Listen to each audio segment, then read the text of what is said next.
Okay, let's talk about masks. So, why do masks work? Now, it's very important to understand what we're talking about here. Masks serve two separate functions in this context. Um, I might have a vocabulary limitation here, so I might be using the wrong words, so I might be a little more verbose in explaining this. You have first party protection and third party protection. Okay, first party is just like you think it is, like a first person perspective video game. All right, you're playing the first person. So first party protection is the mask protecting you. Okay, that's not the purpose of masks, but we're going to explain that anyway. The other perspective is third party protection. This is kind of the opposite. This is instead of the mask protecting you, it isolates you from everybody else. So when a doctor wears an N95 mask, he's using it for first party protection. When your average citizen like us walks around wearing a mask, we are not wearing it for first party protection. We're wearing it for third party protection. Every study you see on the usability of masks is wrong. Well, it's not wrong. They're right. There's nothing wrong with any of the studies you're going to find. They just don't apply because those studies are talking about first party protection, which is completely different from third party protection.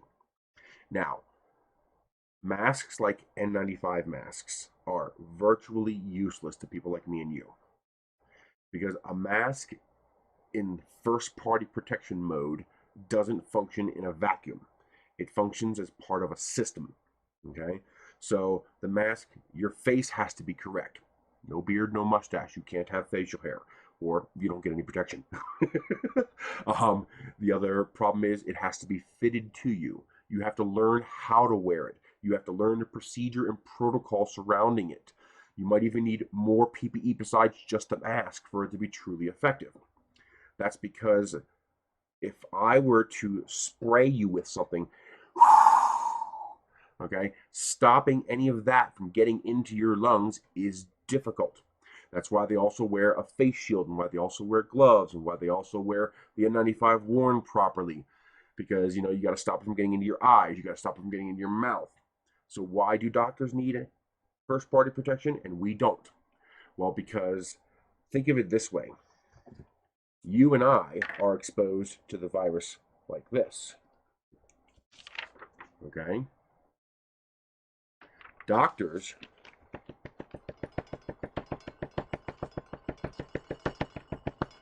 are exposed to the virus like this. Okay? So this loose bit out here is what we get exposed to walking around, people coughing, sneezing, breathing, etc., etc. Doctors, however, are intentionally putting themselves in a high virus environment. So there are, I don't know what the exact numbers are, but I would not be surprised if I am too conservative in saying it's thousands and thousands of times higher density of virus material when you're a doctor in a hospital where people who are sick with this virus are going to, and you're not meeting, one cashier and one banker and your neighbor. Instead, you're tending to, 100 patients, 200 patients daily. In virology, they have something called viral load. Normally, this virus does not affect people who are healthy. It's very minimally effective. It affects everybody. It can even affect kids. But there's a probability curve, okay? And that probability curve is very low for healthy people. But we have doctors dying from it. Well, that's because of viral load. If I take a little bit of virus and go and spray it on you, there's a certain amount of it that's going to get into your body or not. There's a certain odds that you may or may not catch it. There's certain, depending on how much of it enters your body and gets a foothold, how quickly can your body respond, etc. Now, let me take an entire bucket full of the virus and dump it down your throat. Okay? Not only are you going to get it, but it's going to overwhelm your body's defensive systems. So while you might be perfectly fine and survive a normal encounter with somebody who has COVID-19 out at the grocery store, as a doctor, you get slammed by that bucket load of virus and your system just can't respond fast enough and you die. Okay? Well, you and I are not going to encounter that. That's one of the reasons they say don't gather into large groups so that we don't get that viral load. Okay, now that's first party protection. So that's why the doctors need the N95s and the face shields and the scrubbing down and the air ventilation systems and the scrubbing systems. That's why they need all that, because they are putting themselves into that high density viral environment on purpose. You and I are never going to encounter that unless you go to a church gathering with 150 people, or a concert with 1,000 people. Well, then you might be putting yourself into that situation as well. And that's why we do things like close schools and stuff like that, because those are high concentrations of a large number of people in a very small closed space, and you end up with that kind of viral load. We won't get into the rest of the stuff. That's you can look up my opinion on that. But anyway, the reason the masks work for us is because we're not using them to protect ourselves from the virus. This is not something most of us are used to thinking about. We are, I want to call it a non-negative selfishness. So it's not like you're being a selfish prick.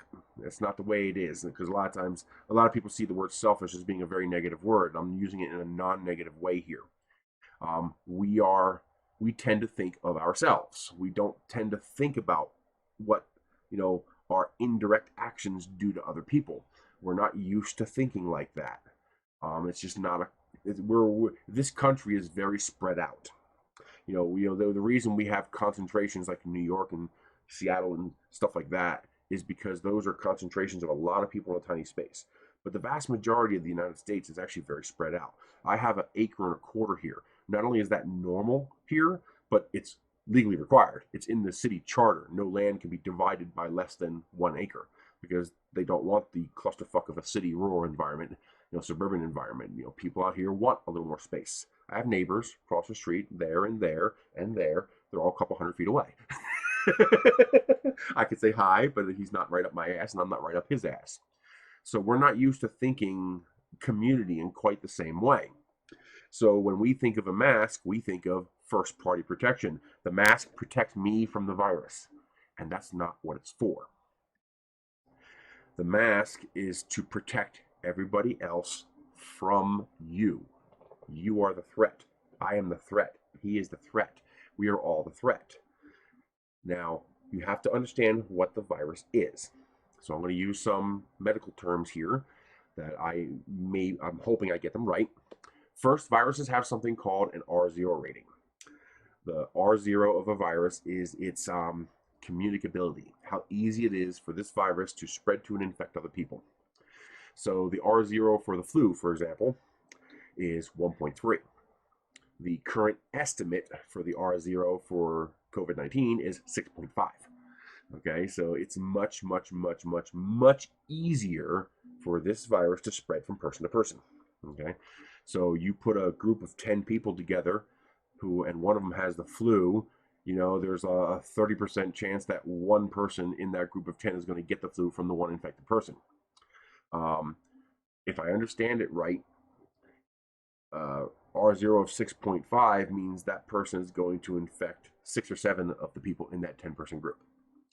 So it's very, very easy for this virus to go from person to person under the right conditions. The other thing is it's a pulmonary virus.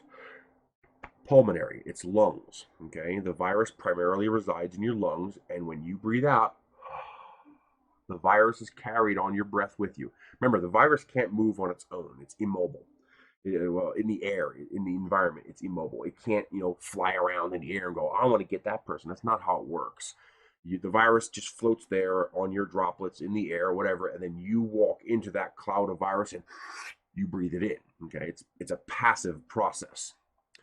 But this virus is pulmonary, lung in nature. You breathe it out. You don't have to cough or sneeze. Just, hey, Mary, how are you? I'm breathing out the virus. Okay, it lingers in the air for a certain amount of time, especially if it's projected. It can linger in the air for 20 or 30 minutes or something like that. So stay away from elevators. Elevators are bad news. But anyway, this means that outside, it's basically a non-threat. Now, if you're in a group of 100 people outside, the threat is higher, but me just walking out my door, I don't need a mask. Me driving alone in my car, I don't need a mask. Me sitting in the park, I don't need a mask. Somebody walks by and wants to say hi, stick your mask on, okay? It's just good etiquette. When you go into a public building, now you're in a non-open environment, and this virus can linger around in the air, and it doesn't just get blown away. Okay, that's where you get infected. Now, it's also got a long incubation period, up to 14 days. Okay, and I think the average is 3 to 6 days after infection, but it can be as long as 14 days after infection where the virus incubates. So that means there's a lag time, a very significant amount of time from the point where you inhaled the virus to the point where you realize, oh crap, I'm sick. Okay, that's part of the contact tracing philosophy. We need to be able to go back and see. I don't exactly trust contact tracing. I trust contact tracing. I don't trust my government to do it.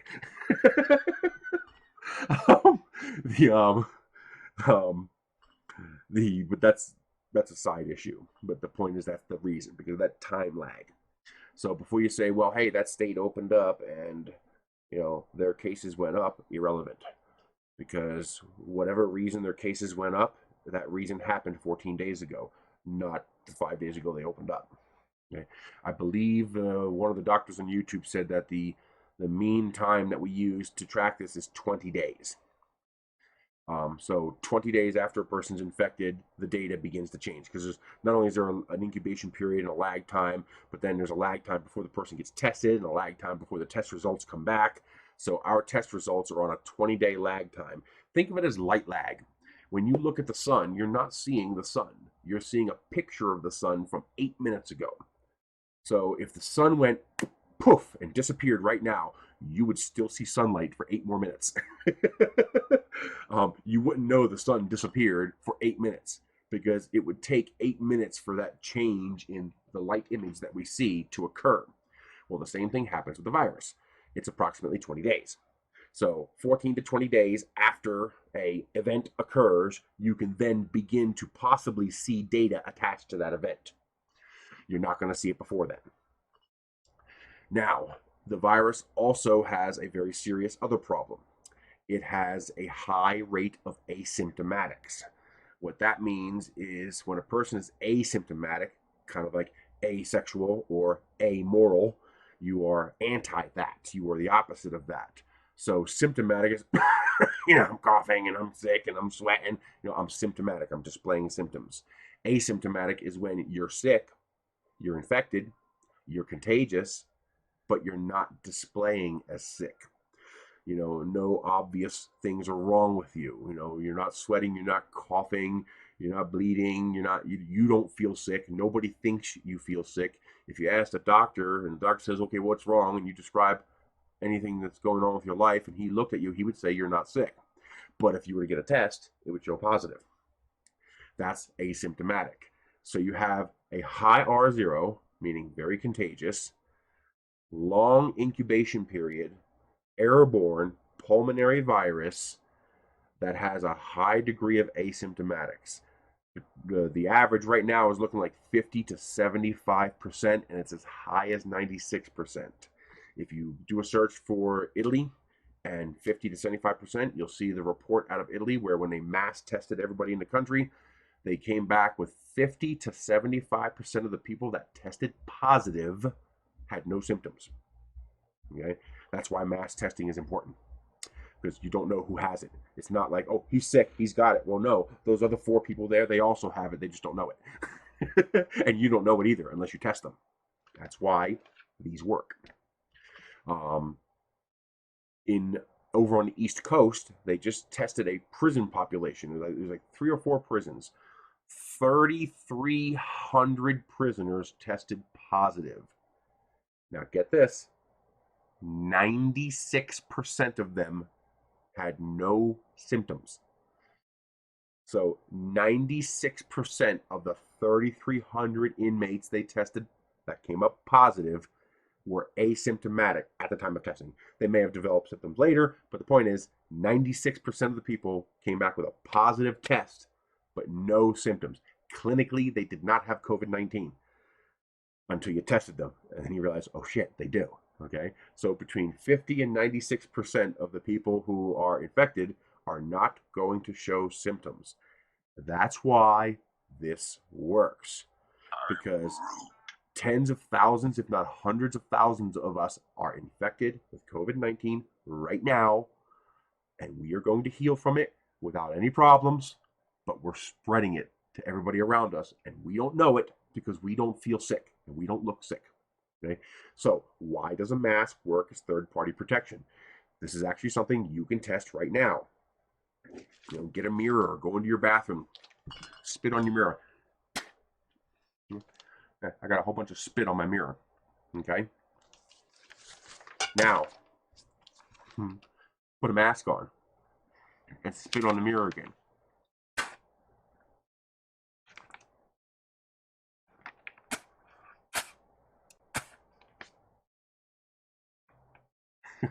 Nothing, because I'm capturing the spit coming out of my mouth. That's that wet spot there. I'm capturing the spit coming out of my mouth in my own mask. Yeah, sure, some of this stuff's going to escape. If you don't believe me, put on a pair of glasses and breathe out of your mouth. Okay, you're going to see the fog come up and fog your glasses. But I'm not projecting that out to everybody in front of me. One of the reasons masks work, even on viral material, it's a lot of people think of a mask as a filter. As not a filter, because a filter is the correct word. A lot of people think of a mask as a sieve, like a strainer. Okay, so you put, you see machines in industrial periods all the time where they have a grate with certain size holes. So material that's smaller goes through and material that's bigger stays out. There is no way the bigger material can get through the smaller holes. Okay, but it is possible for a larger hole to stop a smaller particle. And that comes down to physics. You have mass and inertia. An object in motion remains in motion until acted upon by an external force. This applies to viral material as well. So the reason masks work and the reason they are many, many, many layers of material layered on top of each other is because of inertia, because of impacts. When you have a single layer of material, and that material has holes this big, well, anything bigger than that hole cannot fit through. Anything smaller than that hole fits through. Okay, so how does a mask like this stop material that small? It does. It works. Well, here's how.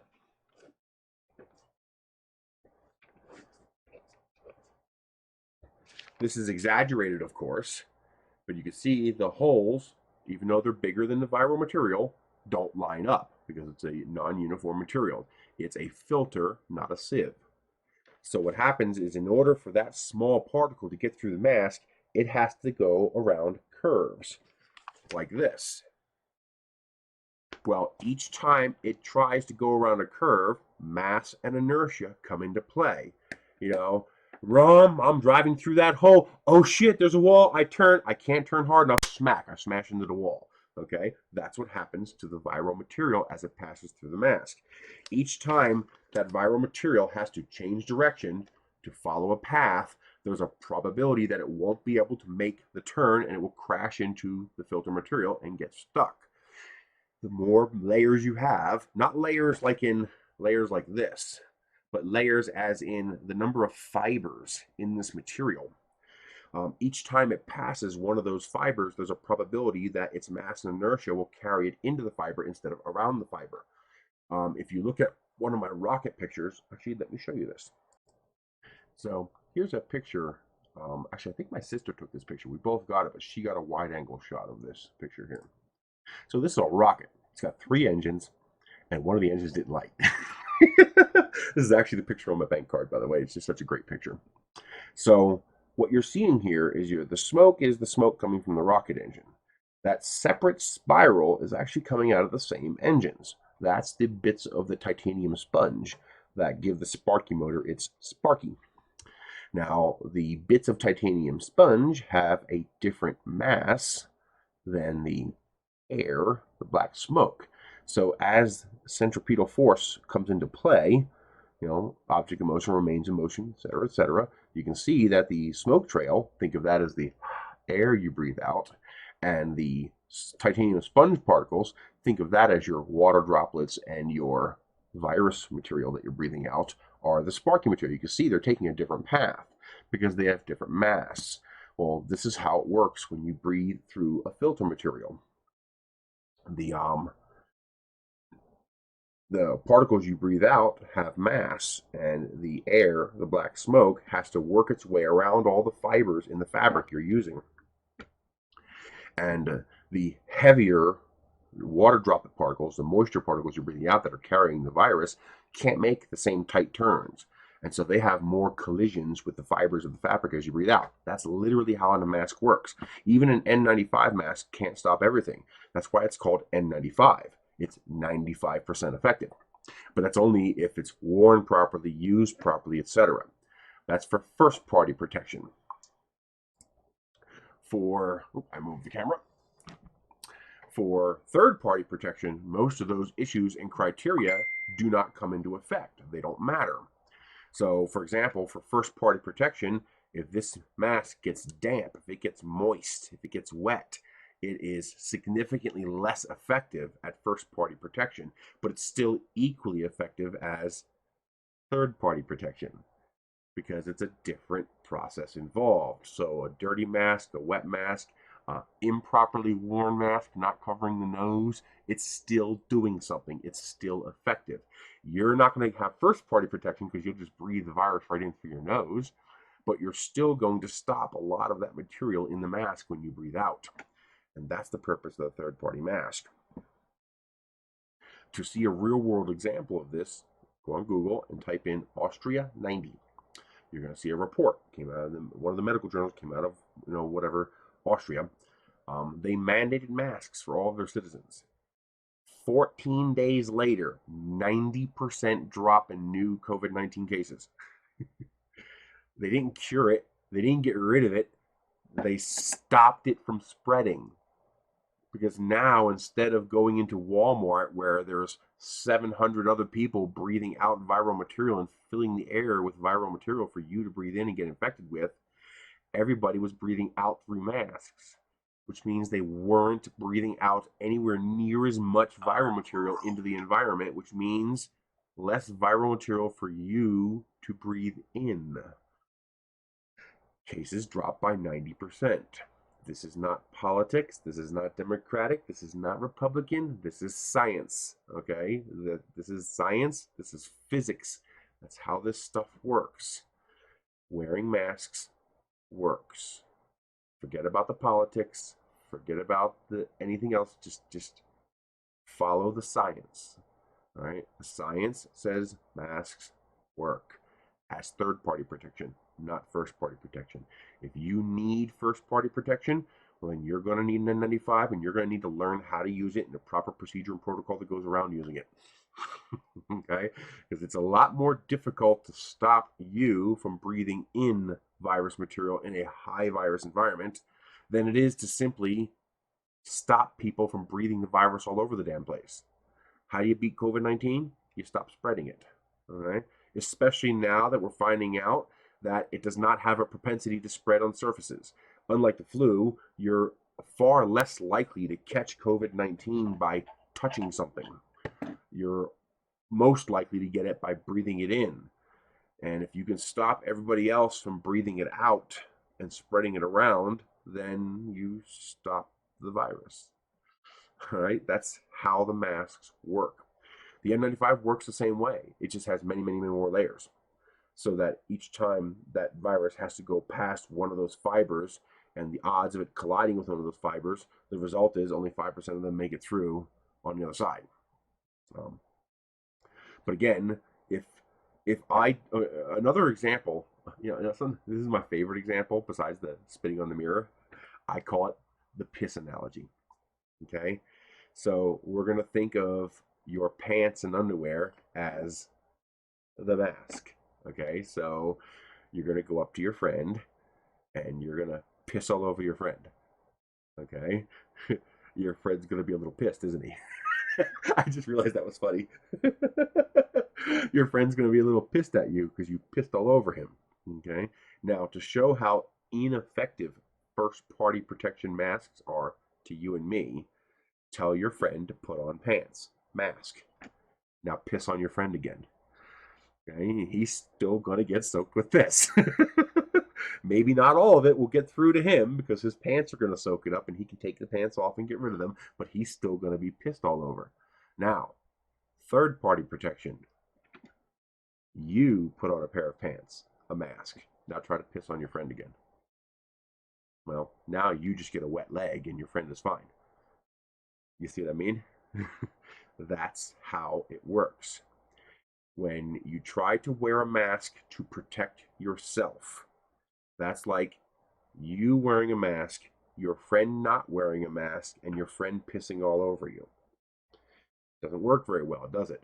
Now, the equivalent for pants for an N95 mask would be you put on gaiters. You know, those high-waisted gaiter rubber pants so you can step out into the lake without getting wet. Well, that would be the N95 equivalent. Okay? But you have to wear them correctly. If they have a crack in them, well, you're still getting pissed on. If he pisses up in the air and it comes down into the top of your gaiters, you're still getting pissed on. That's where the visor comes in and all the protection the doctors wear. But if you could simply put a mask on your friend, well, when he tried to piss on you, the mask would catch all the piss. That's the difference between first party protection and third party protection. And that's a perfectly analogous way to describe it to people. You know, the piss analogy. I just get a kick out of that, how perfectly analogous that is. So if you have any questions, ask down below. And remember, forget the politics, forget the Democrats, forget the Republicans, forget the conservatives, forget the liberals. This is science. Just follow the science. It's a virus. It's just a goddamn virus. That's all it is. The virus doesn't care if you're conservative or liberal, Democratic or Republican. It's just a virus. The only thing the virus cares about is mathematics and physics. All right? So obey the math and obey the physics. Obey the science. The science says masks work as third party. Thank you, OBS. Thank you so much for crashing again. Blue screen, hard crash, memory dump, computer rebooted.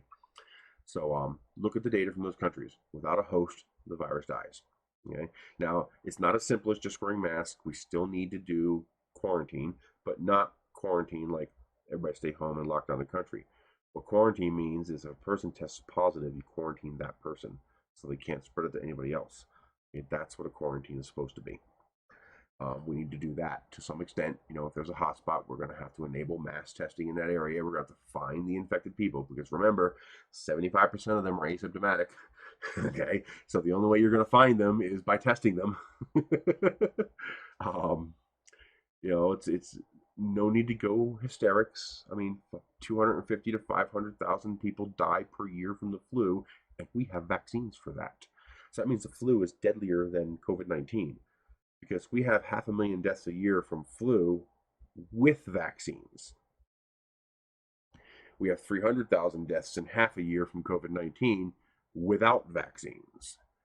Now, the problem with COVID-19 is that recovery is a bit of an issue. Flu doesn't tend to leave you with permanent damage. COVID-19 can. But it's much more contagious. More people will get it than the flu. But look at car accidents, look at cancer deaths, look at doctor malpractice. You know, it doesn't mean you ignore it, but you also don't go crazy and freak out. Okay, you follow the science. All right, the science says a little bit of social distancing. You know, don't go going hubby with people out in public. Probably not a good idea. Wash your hands. Don't touch your face because you know if you get it on your hands, now it's in your eyes. Okay, and wear a mask. It's that simple. When you get home, wash the mask out in the sink and hang it up to dry. You're good to go for the next day. It's no big deal. Find a local seamstress around you. There's people all over the country who are making masks. It should only cost you like 10 or 12 bucks. Get a nice mask. I got a nice blue one made with the Zia logo for my state. The state logo is a Zia symbol. It's like a circle with lines coming out of the four corners. And so I had one custom made. I had a nice pink one made for my sister. And, you know, whenever we go out, we put the mask on. Okay? It's not about liberties. It's not about rights. It's not about, fear. It's about science. All right? Do you do you do you put your hand into the mouth of an alligator to prove you're not afraid? Uh, do you walk up behind a horse and smack him on the ass to prove you're not afraid? No, you're just going to get your hand bitten off or your face kicked off. Okay? Your face will kick off whether you're afraid or not. The alligator will bite your arm off whether you're afraid or not. Okay? Of course, fear helps you not to put your arm in the mouth of the alligator or to pet the lion. Okay? Or to go fuck with the skunk outside. Go fuck with the skunk. You're not afraid, right? You don't live your life in fear, right? Go out and pet the skunk. Okay, why don't you go out and pet the skunk? Assume you're not afraid of the skunk. Why don't you go out and pet the skunk? Because it stinks, and you don't want to stink for the next 3 days. And the thing sprays you. Okay, it's not fear that keeps you from putting your arm in the mouth of an alligator. It's the knowledge of what the alligator's going to do to your arm if you do. Okay, now fear is a component of that, but let's say you're fearless. Well, you're still not going to put your arm in the mouth of an alligator because your brain says, I would like to keep my arm. Okay?